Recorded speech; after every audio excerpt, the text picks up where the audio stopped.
So hello and welcome guys, Jat spend channel में आपका बहुत बहुत स्वागत है। तो सबसे पहले आज हम बात करने वाले हैं महिला पर्यवेक्षक के कट ऑफ के बारे में, रिजल्ट के बारे में। जैसा कि आपको पता है कि मैं गई थी आंदोलन में और ईएसवी ऑफिस में जो कुछ भी हुआ वो मैंने आपको सारी वीडियोस के ज़रिए दिखाया, किस तरीके से हमने वहाँ आंदोलन किया, किस तरीके से अपनी बात रखी, किस तरीके से हमें आश्वासन दिया गया कि हाँ पोस्ट बढ़ाई जाएंगी। और क्योंकि हमारा सारा संघर्ष पोस्ट के लिए ही था कि पोस्ट इतनी कम है, बढ़नी चाहिए ताकि कट ऑफ कम जाए। तो वहाँ पर जो लड़कियाँ आपने देखी होंगी आंदोलन में, जो भी हमारे साथी लोग थी, सभी लोग इसी उस मुद्दे से गई थी। और कुछ लोगों के ये भी कमेंट्स थे कि इतने कम नंबर वाले लोग, पहले ये लोग पढ़ते नहीं हैं, फिर ये लोग कट ऑफ मतलब सीट बढ़ाने के लिए रोड पे आ जाते हैं। तो उन उन जाहिलों को मैं ये बताना चाहती हूँ कि वहाँ जितनी भी लड़कियाँ थी, मुझे लगता है सबसे कम नंबर वाली शायद मैं ही थी वहाँ पे। तो वो सारी 180, 175 और 160 वाली थी और वो पढ़ने वाले बच्चे थे वहाँ पे। और उनको दिख रहा है कि उनका फ्यूचर सिर्फ ईएसवी की मनमानी की वजह से खतरे में जा सकता है। तो इसलिए वहाँ पे वो प्रोटेस्ट किया गया। तो जिसको भी ये लग रहा है कि ये प्रोटेस्ट मतलब पैसे के लिए था, व्यूज़ के लिए था, तो ये बहुत बड़ी गलतफहमी है आपकी। वहाँ जो भी लोग मौजूद थे सभी बहुत अच्छे नंबर वाले कैंडिडेट्स थे, जो जिनको पता था कि हाँ अगर थोड़ी बहुत भी पोस्ट पड़ती है तो हमारा सिलेक्शन हर हाल में होगा। और ऑफ कोर्स उनका सिलेक्शन होगा। मैं तो भगवान से प्रार्थना करती हूँ कि उन सबका सिलेक्शन हो जो आंदोलन में आए थे। और इस हिसाब से जहाँ तक मुझे अब तक सुनने को मिला, मैंने आंदोलन में इतने लोगों से पूछा कितने मार्क्स से, तो सबके किसी के 165, किसी के 170, किसी के 175। तो उस बेस पे अगर मैं देखूँ कैटेगरी वाइज भी और नंबर के हिसाब से भी, तो मुझे लगता है देखो कट ऑफ तो 160 से प्लस जाना ही है।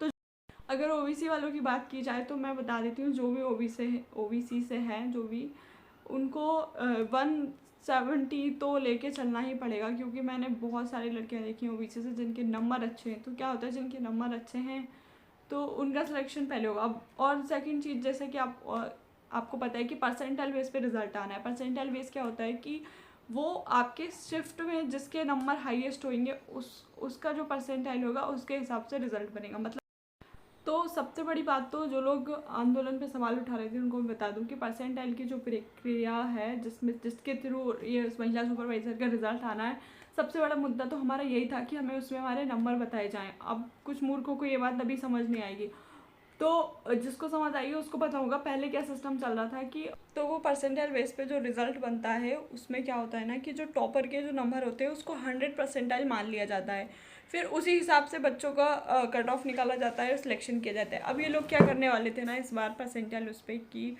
ये दिखाते ही नहीं आपको कि आपके नंबर जो हैं, जो आपके एक्चुअल नंबर है वो तो आपको पता है, फिर ये नंबर नॉर्मलाइज करते हैं। लेकिन ये रिज़ल्ट कैसा निकालने वाले थे, ये रिज़ल्ट में सिर्फ आपका परसेंटाइल दिखाते हैं। मतलब जैसे मेरे 144 हैं और अगर मेरी शिफ्ट में किसी के मेरे से हाईएस्ट होंगे तो उसका 100 परसेंटाइल मान लिया जाएगा। अब मेरे उससे कितने कम है उस हिसाब से मेरे को 97, 87 इस हिसाब से दे दिया जाएगा परसेंटाइल। अब उसमें मैं सिलेक्टेड हूँ नहीं सिलेक्टेड हूँ वो उस पर लिखा रहेगा सिर्फ इतना, क्वालिफाइड नॉट क्वालिफाइड। अब वो किस बेस पे कितने नंबर पे वो कुछ भी शो नहीं करने वाले थे। तो ये हमारा मेन मुद्दा था वहाँ पे कि ये ऐसा नहीं होना चाहिए, नंबर पता चलने चाहिए टॉपर के भी और जो नहीं सिलेक्ट हुआ है उसको उसके भी। तो वहाँ पे फिर उन्होंने हमें आश्वासन दिया है कि जो रेलवे का कोई सा रिज़ल्ट आता है उसमें रिज़ल्ट तो परसेंटाइल बेस पे ही आएगा 100%, लेकिन वो आएगा उसमें आपके नंबर भी दिखाए जाएंगे, कितना परसेंटाइल है वो भी दिखाया जाएगा, साथ में कितने नंबर आपके एक्चुअल थे वो भी दिखाए जाएंगे और नॉर्मलाइजेशन में क्या ऊपर नीचे हुआ है वो भी दिखाया जाएगा। तो ये रिज़ल्ट थोड़ा भले ही परसेंटाइल बेस पे रहे लेकिन एक पारदर्शिता तो रहेगी। आपके मन में ये तो नहीं रहेगा ना कि मेरे मार्क्स बड़े कम हुए, क्या हुआ, क्यों नहीं सिलेक्शन हुआ। तो टॉपर के नंबर से आप अपना नंबर मैच कर सकते हो, आपको पता चलेगा। बाकी इसमें शिफ्ट वाइज रिजल्ट निकलता है परसेंटाइल पे, जिस एक शायद ये एक शिफ्ट से एक टॉपर उठाएं या दो उठाएं, तीन उठाएं, तो उस हिसाब से ये लोग कट ऑफ जारी करेंगे। तो मेरी बात थोड़ी सी दो तरफा लग सकती है कि ये क्या बोल रही है, पर मैं आपको एक सच बता देती हूँ कि इस टाइम पे एमपी में किसी भी टीचर, किसी बड़े इंस्टीट्यूट या छोटे इंस्टीट्यूट के किसी भी टीचर के पास चले जाइए, कोई भी आपको एग्जैक्ट कट ऑफ नहीं बता सकता है। कोई भी नहीं बता सकता है कि महिला पर्यवेक्षक का कट ऑफ कितना जाएगा। तो ये सवाल पूछना तो मुझे लगता है बंद ही हो जाना चाहिए कि मेरे इतने नंबर है, मेरा होगा कि नहीं होगा। भाई किसी को नहीं पता किसका होगा, क्योंकि हमें थोड़ी पता है कि आपकी शिफ्ट में किसके नंबर ज़्यादा हैं, किसके कितने हैं। तो ये शिफ्ट वाइज जब रिजल्ट आएगा तो वो वाले ही सिर्फ बता सकते हैं कि आपका सिलेक्शन होगा कि नहीं होगा, बाकी और कोई नहीं बता सकता है। किसी को कोई आइडिया नहीं है, सब तुक्केबाजी करने लगे हैं कि इतना कट ऑफ जाएगा, ये कट ऑफ रहेगा, वो कट ऑफ रहेगा। और मैं खुद भी बता रही हूँ कि पर मुझे खुद भी मतलब किसी को नहीं पता है कि कितना जाएगा। सब सिर्फ एक अनुमान लगा सकते हैं कि हाँ इतना हो सकता है, ये हो सकता है, ऐसा हो सकता है, वैसा हो सकता है, पर एग्जैक्ट किसी को कुछ नहीं पता है कि क्या जाएगा। क्योंकि और अभी तो सीट बढ़ने के जो चांसेस हैं, तो मान लो अगर सीट बढ़ती हैं तो थोड़ा सा कट ऑफ हो सकता है आगे पीछे हो जाए, पर रिजल्ट 2017 जैसा नहीं आने वाला है भाई। रिजल्ट बहुत अलग आएगा। और ऐसे ये तो पूछना छोड़ दीजिए कमेंट सेक्शन में नंबर बता के कि मेरे इतने नंबर है, होगा कि नहीं होगा, मेरे इतने नंबर है, होगा कि नहीं होगा। मैं ये कमेंट से इतना परेशान हो चुकी हूँ। तो इसकी सच्चाई यही है कि कोई नहीं बता सकता है कि मतलब रिजल्ट क्या रहेगा, कट ऑफ क्या जाएगा। हाँ, सब एक अनुमान ही लगा रहे हैं। मैं बाकी परसेंटाइल वाला सच तो मैंने आपको आज क्लियर कर दिया है। और वहाँ ESV वालों ने भी यही बोला था कि रिजल्ट तो परसेंटाइल बेस पर ही आएगा, पर नंबर आपके दिखाए जाएंगे। तो जब नंबर आपके दिखाए जाएंगे तो आप खुद समझ जाना कि कैसा क्या रहा है। तो आई होप आप लोगों को समझ आ गया होगा कि कट ऑफ का क्या सीन चल रहा है। कट ऑफ का बस यही है कि किसी को नहीं पता है कि कितना क्या जाने वाला है, कैसा क्या रहने वाला है। सब अपने हिसाब से अनुमान लगाना है। तो आप अपना कट ऑफ का अनुमान खुद लगा सकते हो अपने मार्क्स के हिसाब से कि आपके शिफ्ट में आपके कितने नंबर थे, आपकी कैटेगरी क्या है, और शिफ्ट वाइज सिलेक्शन होगा तो किस बेस पे होगा मैंने आपको बता दिया है। तो ऐसा करके बाकी तो देखो रिज़ल्ट आने ही वाला है, थोड़ा सा वेट कर लो, 1 आध महीने के अंदर आ जाएगा आराम से रिज़ल्ट। तो रिज़ल्ट में देख लेना। तो देखते हैं कब ये ऑफिशियल नोटिफिकेशन आता है सीट बढ़ने का, फिर कब रिजल्ट आता है और कैसा क्या रहता है, परसेंटाइल वाला क्या सीन चल रहा है। मतलब क्या मांगे तो उन्होंने हमारी मान ली है, पर देखते हैं अब किस बेस पे वो रिज़ल्ट निकालते हैं। बाकी वीडियो को लाइक कर देना, चैनल को सब्सक्राइब कर लेना, और किसी के भी बहकावे में बिल्कुल मत आना।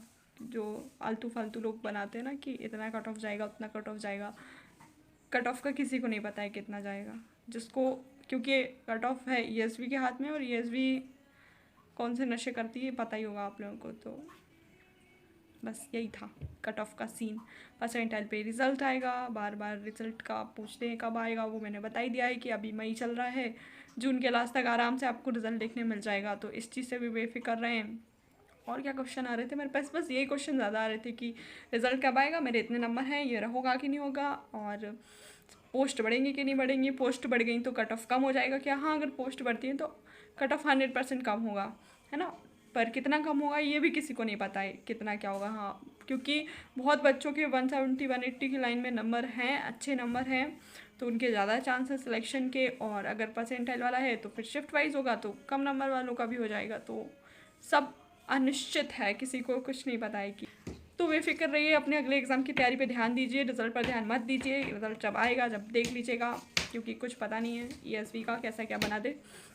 तो वीडियो को लाइक कर देना, चैनल को सब्सक्राइब कर लेना। Thank you so much video देखने के लिए। कल वीडियो आने वाली है कुछ एक ज़रूरी मुद्दे पर, जिससे रिलेटेड मेरे को 1-2 कमेंट्स आए हैं, तो मैं उन लोगों को जवाब देना चाहती हूँ अपने तरीके से। तो कल का वीडियो स्किप मत कीजिएगा। कल जो वीडियो आने वाला है वो तो इम्पोर्टेंट आने वाला है। और वीडियो को लाइक कर देना गाइस, बहुत मेहनत लगती है वीडियो बनाने में, गर्मी भी लगती है, तो प्लीज़ 1 लाइक।